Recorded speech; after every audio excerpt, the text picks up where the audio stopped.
Welcome to Kenton's videos. Enjoy the video. You begin by confirming the voucher and your credentials.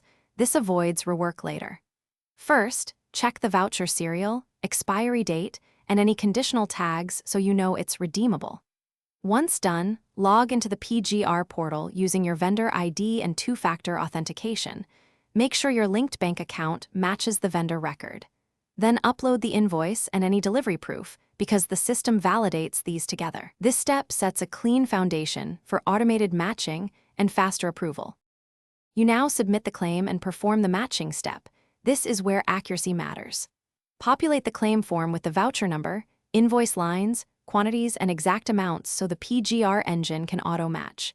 If the system flags mismatches, inspect quantity, unit price, or tax fields and correct the source documents. You must explain any deliberate variances in the comments field. Once line items reconcile, mark the claim ready for approval, because approvals move faster when records align cleanly. You complete the workflow by tracking approvals and reconciling payment. This closes the loop. After submission, watch the dashboard for approval status and an estimated payment date so cash flow is predictable. When payment posts, reconcile the bank deposit against the voucher amount and update your ledger. If figures differ, attach a screenshot and query the payer immediately.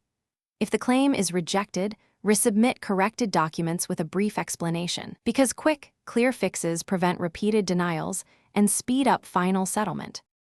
Thanks for watching. Consider subscribing if we helped you.